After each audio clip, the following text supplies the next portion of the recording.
Salut tout le monde, bienvenue dans cette nouvelle vidéo, la dernière de ma série J-Ligue 1 qu'on a lancée vendredi dernier, où chaque jour on fait un focus sur une des équipes censées plutôt jouer le haut du tableau cette saison dans le championnat de France. On a déjà fait Nice, on a déjà fait le Stade Rennais, l'AS Monaco, le Paris Saint-Germain ou même encore l'Olympique de Marseille. Et on termine aujourd'hui, comme vous l'avez vu dans le titre de cette vidéo, avec l'Olympique Lyonnais. Voilà, pour coller à l'actualité aussi, puisque d'ici quelques heures, au moment où j'enregistre, le premier match de la saison aura lieu et il opposera justement l'OL à l'AC Ajaccio au Groupama Stadium. Donc on termine avec l'Olympique Lyonnais. Comme d'habitude, on va faire un récap de la saison passée des joueurs de Peter Bosz, essayer également de voir les différents changements qu'il y a eu cet été au mercato entre les arrivées et les départs. Il y a quand même matière, il y a des choses à dire là-dessus. On essaiera une dernière fois de dresser un 11 titulaire sur lequel pourrait s'appuyer Peter Bosz pour la saison à venir, avant de se prononcer sur l'ambition que le club rhodanien doit avoir la saison prochaine, mais aussi vous livrer un petit pronostic personnel pour finir cette série de vidéos. Je vous souhaite un bon visionnage à tous.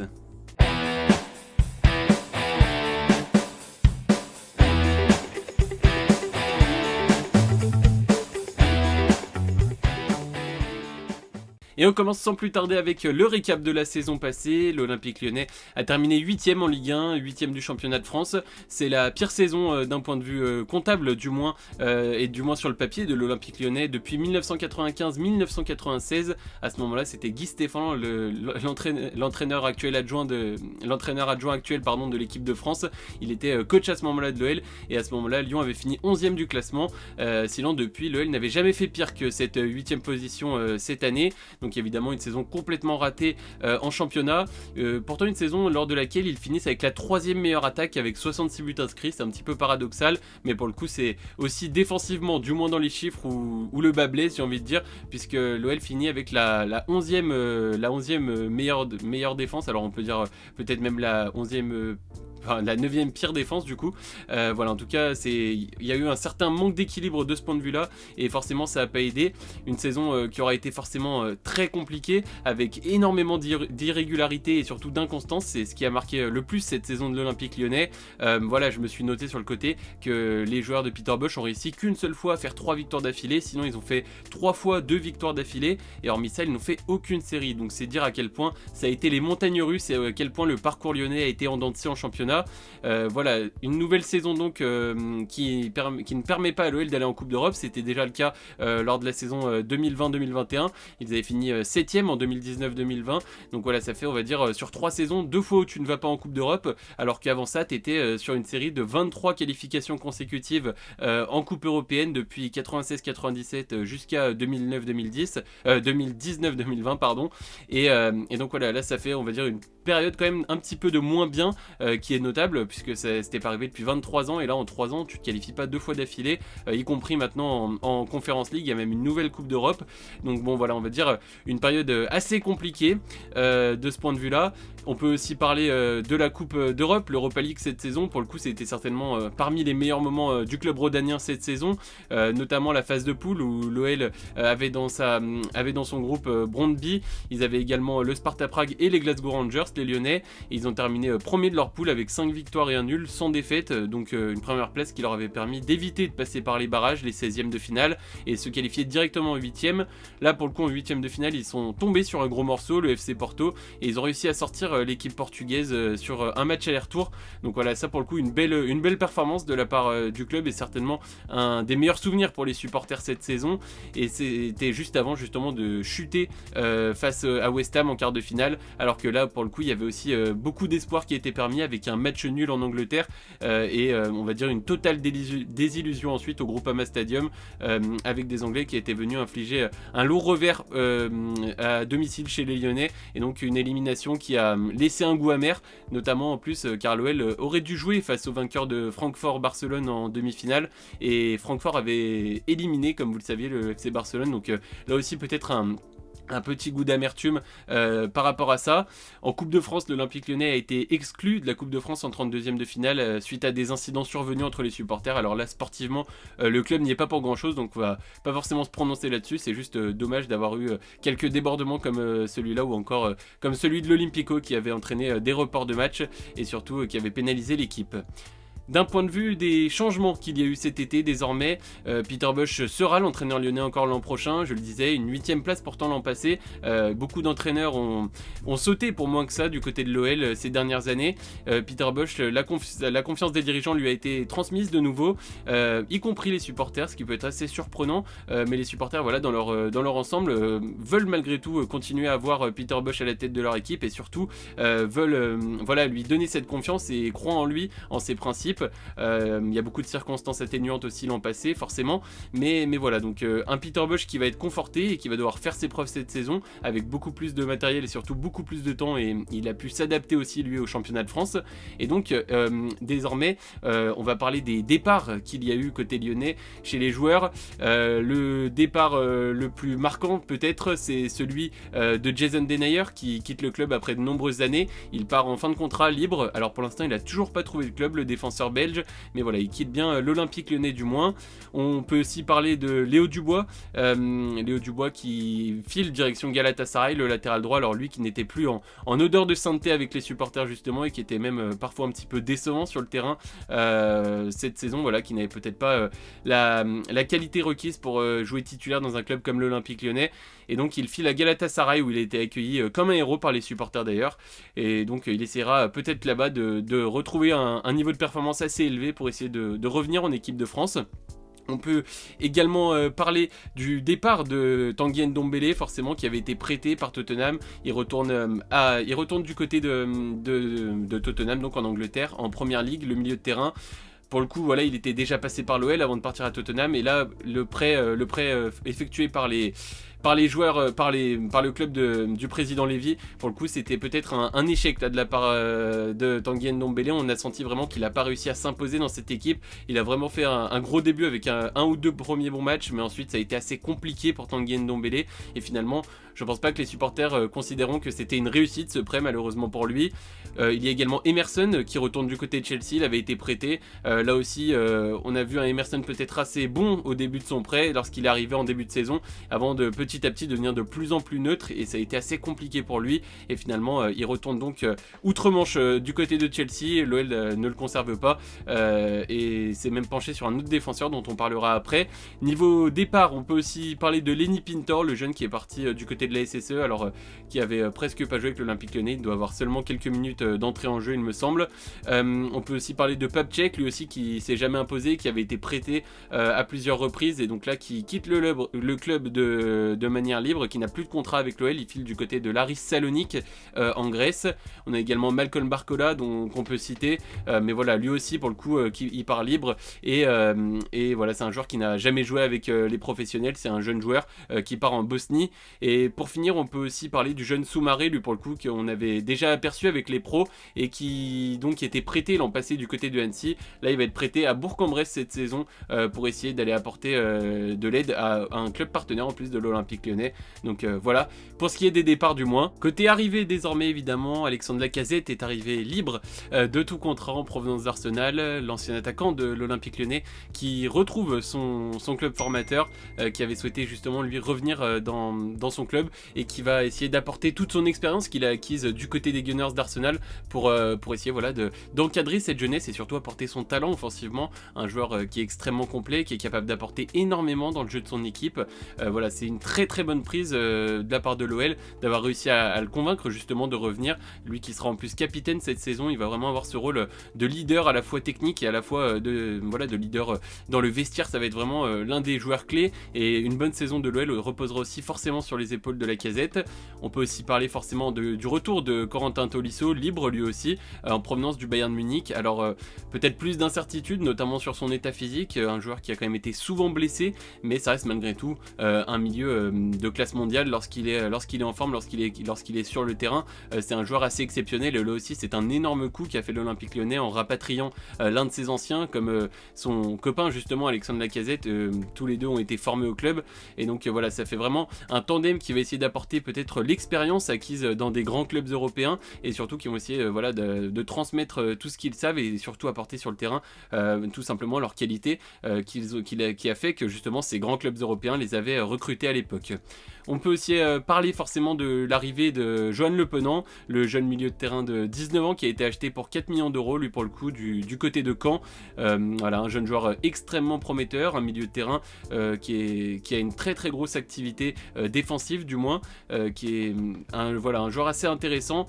Bon alors je l'ai pas forcément vu énormément jouer en Ligue 2, j'ai fait une séance de rattrapage, j'ai essayé de regarder pas mal de séquences de jeu de sa part, etc. Et je me suis aussi beaucoup renseigné avec des supporters caennais, et tous sont ils sont tous en tout cas sur le même point de vue, que ça va être un joueur assez exceptionnel et hors norme. Et pour l'instant, en tout cas de ce qu'on a vu des matchs de préparation, il y a vraiment on sent vraiment un joueur qui a un potentiel assez énorme qu'il va falloir développer, et aussi voilà, il va falloir qu'il s'adapte à ce contexte là de grand club. Il passe de club de Ligue 2 à tout de suite un club censé jouer le haut du tableau en Ligue 1, mais je pense voilà, qu'il va énormément apprendre à l'OL et qu'il peut aussi faire beaucoup de bien dans la rotation du club. On a également l'arrivée de Nicolas Tagliafico, le joueur argentin en provenance de l'Ajax Amsterdam, là aussi pour 4 millions d'euros et quelques, comme Le Penant. Lui, pour le coup, il fallait absolument un latéral gauche pour remplacer Emerson reparti à Chelsea après la fin de son prêt. Ben voilà, Tagliafico, un joueur que connaît bien Peter Bosz pour le coup, lui qui est passé par les Pays-Bas également, l'entraîneur hollandais.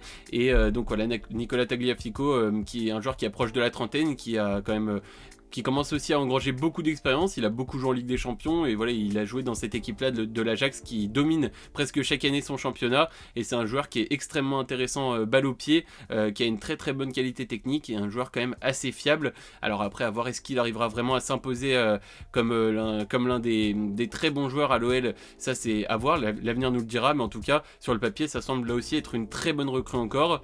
On peut également parler de l'arrivée libre de Rémi Rioux, le gardien qui jouait à Caen justement aussi, et qui va venir pour faire la doublure d'Anthony Lopez cette saison.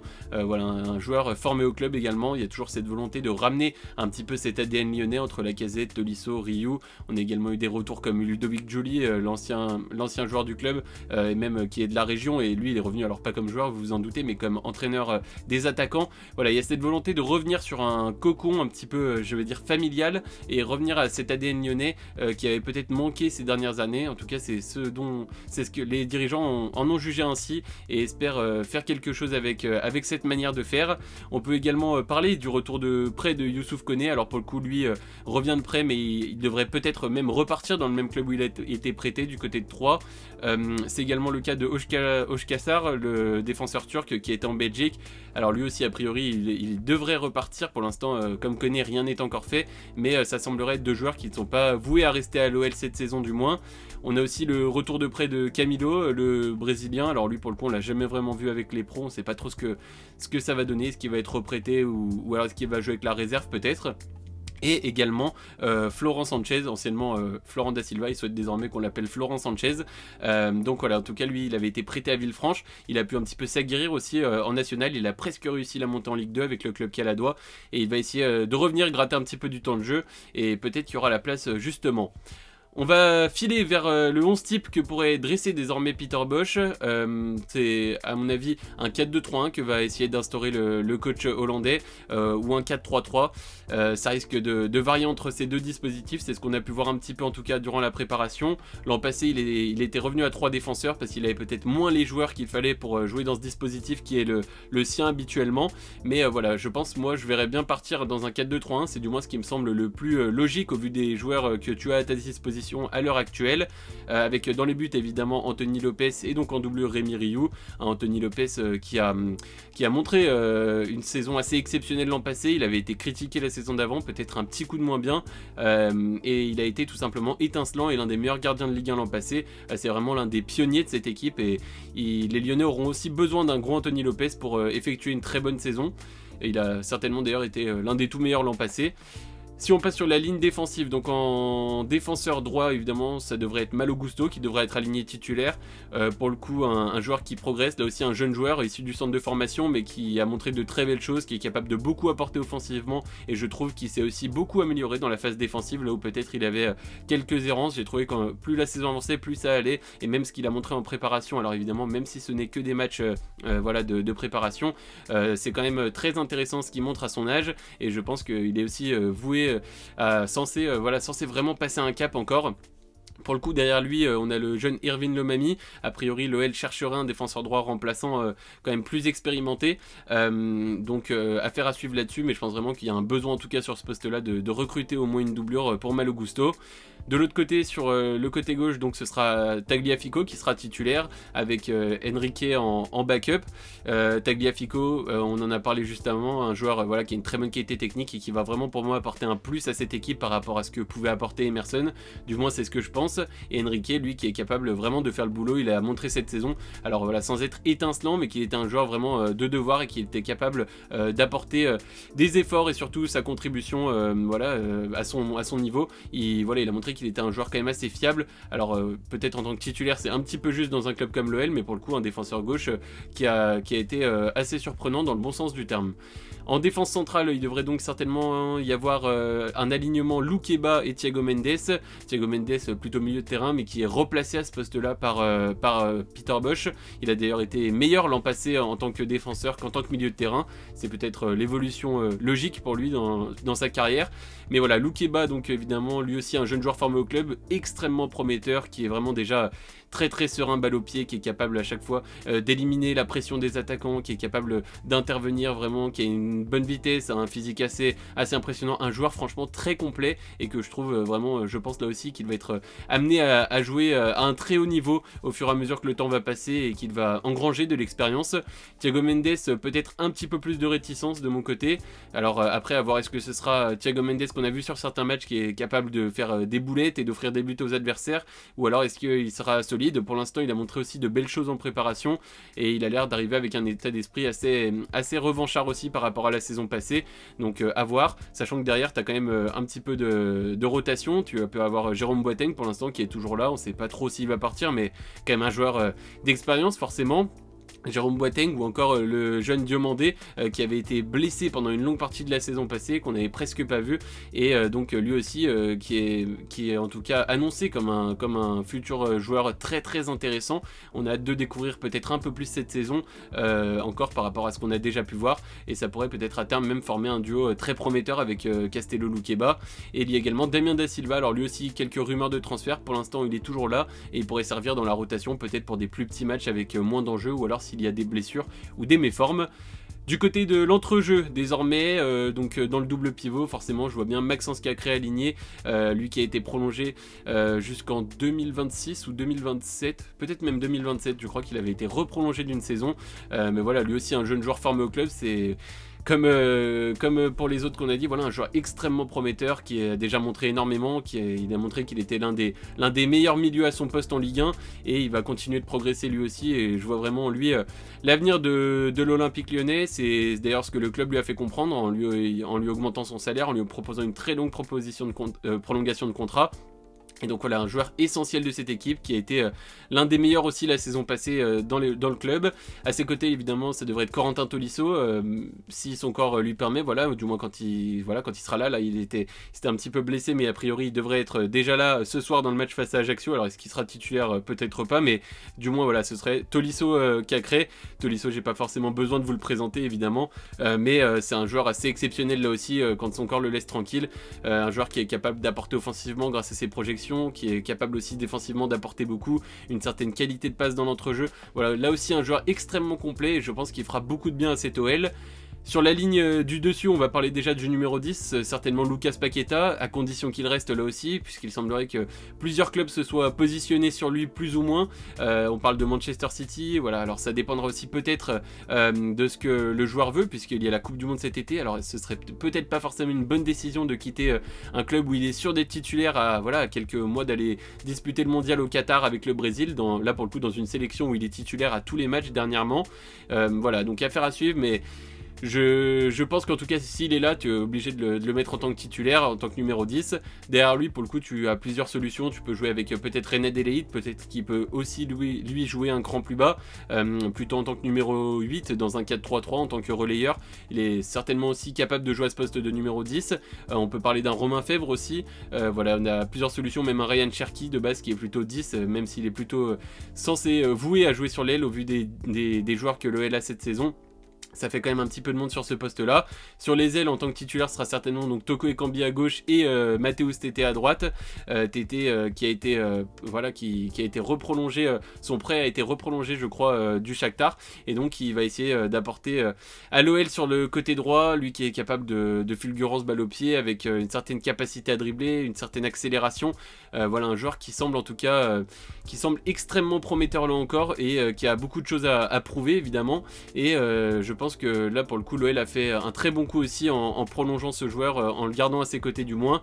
De l'autre côté, Karl Toko Ekambi, alors voilà, on le connaît également, ça fait déjà un petit moment qu'il est à l'OL, un joueur qui est capable de t'apporter de la profondeur du côté de l'attaque lyonnaise. C'est vraiment lui qui va étirer les blocs défensifs, et qui est aussi capable de repiquer sur son pied pour essayer d'aller enrouler les ballons, voilà, et de marquer tout simplement, et donner des passes décisives, mais un joueur qui va te servir. Alors il y avait une petite brouille avec les supporters l'an passé, il va falloir essayer de faire table rase de tout ça et de repartir sur une mentalité peut-être plus neutre et plus sereine pour essayer que tout le monde tire dans le même sens cette saison, surtout que Peter Bosz a l'air de vraiment lui faire confiance. Il en a fait l'un de ses vice-capitaines, tout comme c'est le cas de Corentin Tolisso, Anthony Lopez et lui-même, voilà. Et après Alexandre Lacazette qui sera le capitaine.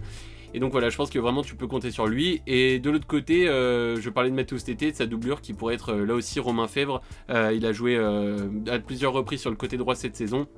Et en plus de numéro 10, voilà, il est polyvalent aussi, il peut jouer sur ces deux postes-là.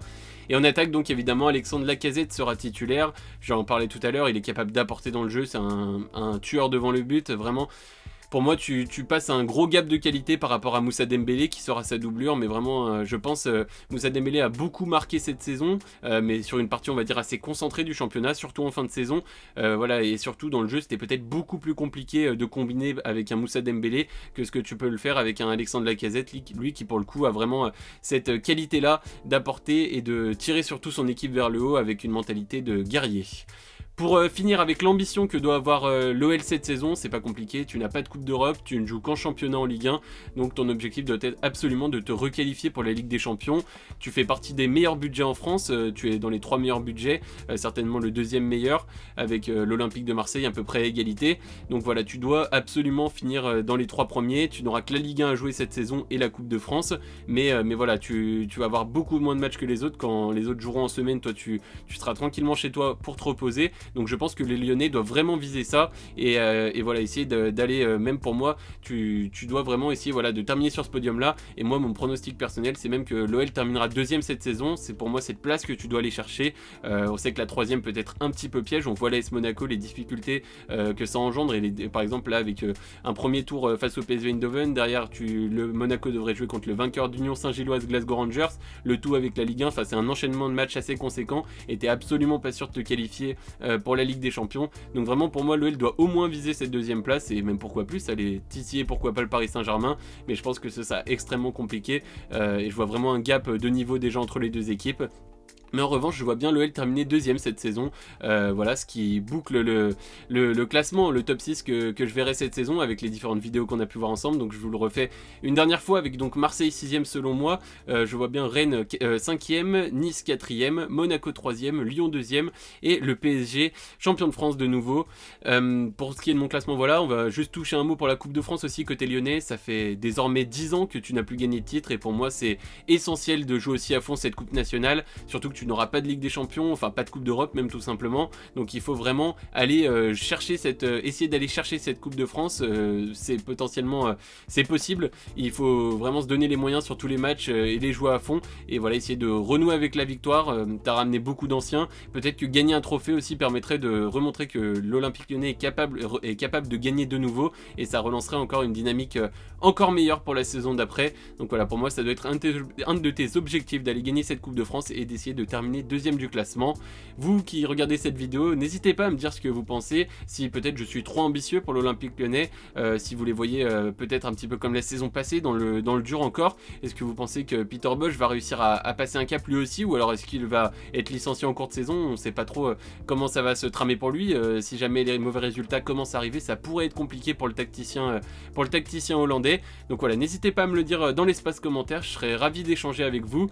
N'hésitez pas non plus à vous abonner abonner à cette chaîne et activer la petite cloche. Alors évidemment, cette série J-Ligue 1 est terminée, mais on se retrouvera dès la semaine prochaine pour de prochaines vidéos sur la planète football toujours évidemment. Mettez également un petit pouce bleu si vous avez apprécié ce contenu, ça m'aide beaucoup pour le référencement. Et puis voilà, ça m'encourage tout simplement à continuer cette chaîne YouTube. Désormais, il ne me reste plus qu'à vous souhaiter une bonne reprise du football et je vous dis à très bientôt. Ciao!